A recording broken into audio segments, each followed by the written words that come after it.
concernant le dossier libanais tout seul, à part de l'accord de paix déjà conclu avant-hier soir? Oui, le monde d'aujourd'hui retient son souffle. On était vraiment tout proche d'une catastrophe globale terrestre sur la planète Terre et heureusement que la raison l'a emporté. Maintenant, si on veut parler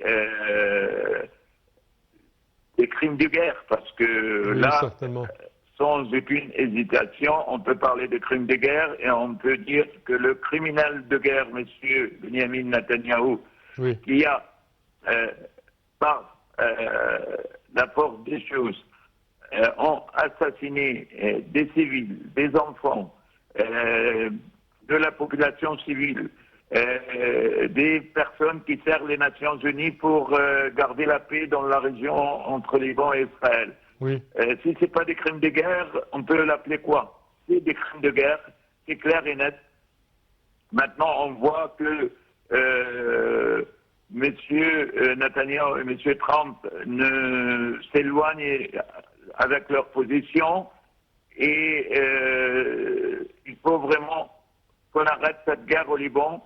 Le Liban ne mérite pas ça. Certes. Et une guerre, c'est une guerre. Donc, du coup, je pense que les Nations Unies, le Conseil de sécurité doit vraiment, la France surtout, le président Macron, oui. Ils font tout ce qu'ils peuvent pour arrêter cette guerre au Liban.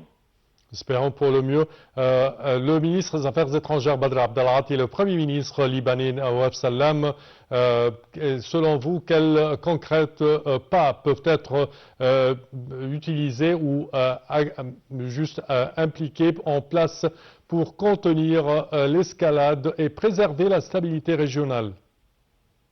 Écoutez, avec toute modestie, on peut dire que le rôle d'Égypte, encore la diplomatie égyptienne, avec la diplomatie pakistanaise, bien sûr, et la diplomatie turque, ont réussi à éviter le pire pour ce monde. Et ça, c'est vraiment glorieux pour notre pays, l'Égypte, et notre diplomatie très active.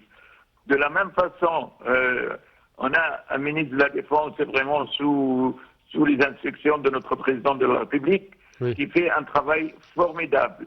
Et ce qu'on a réussi pour stopper cette guerre entre l'Iran et les États-Unis d'Amérique d'un côté, oui. et puis Israël, bien sûr, elle continue à frapper, mais elle est obligée d'arrêter à un moment donné. Et je pense que la diplomatie égyptienne va encore payer pour le Liban, comme on a réussi à Gaza, comme maintenant, avec une échelle plus grande, on a réussi à stopper une guerre qui faisait du mal au monde entier. Oui.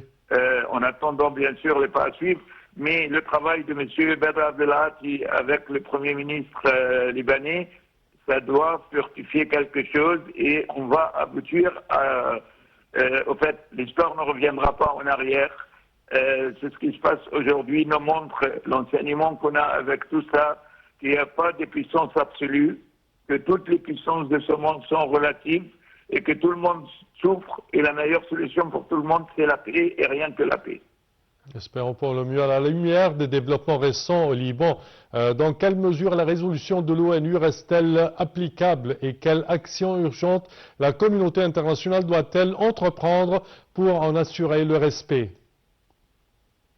Écoutez, on sait tous qu'Israël ne respecte aucune décision des Nations Unies ni du Conseil de sécurité. C'était le cas auparavant, mais je pense maintenant qu'après le sang qu'elle a eu pendant cette guerre, je pense que le peuple israélien, il mérite mieux que M. Netanyahou.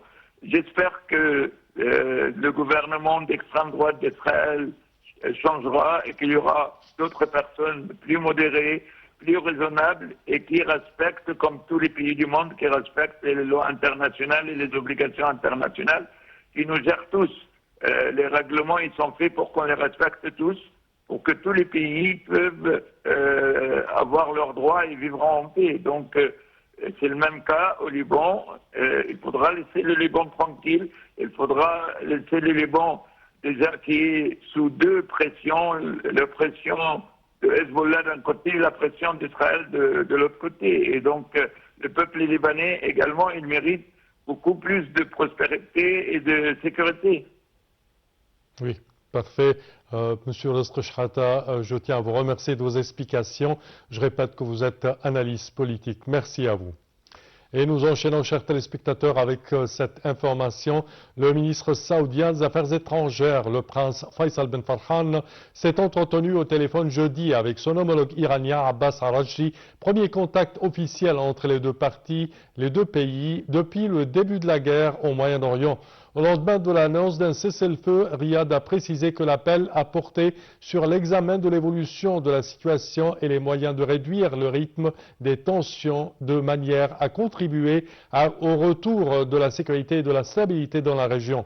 L'Arabie saoudite a essuyé ces dernières semaines des frappes de l'Iran visant les intérêts américains dans le royaume, mais aussi des infrastructures pétrolières. Et la ministre des Affaires étrangères britannique Yvette Cooper a déclaré jeudi que le Royaume-Uni souhaite fortement que le cessez-le-feu entre Washington et Téhéran soit étendu au Liban et s'est dite profondément préoccupée par les frappes israéliennes meurtrières sur ce pays mercredi. De son côté, le Premier ministre Keir Starmer est arrivé jeudi aux Émirats arabes unis dans le cadre d'une tournée pour rencontrer les dirigeants du Golfe. Mercredi, il était en Arabie saoudite où il s'est entretenu avec le prince héritier saoudien Mohammed Ben Salman. Lors de cette rencontre, le dirigeant britannique a clairement indiqué qu'il était désormais essentiel de poursuivre les trois d'Ormuz.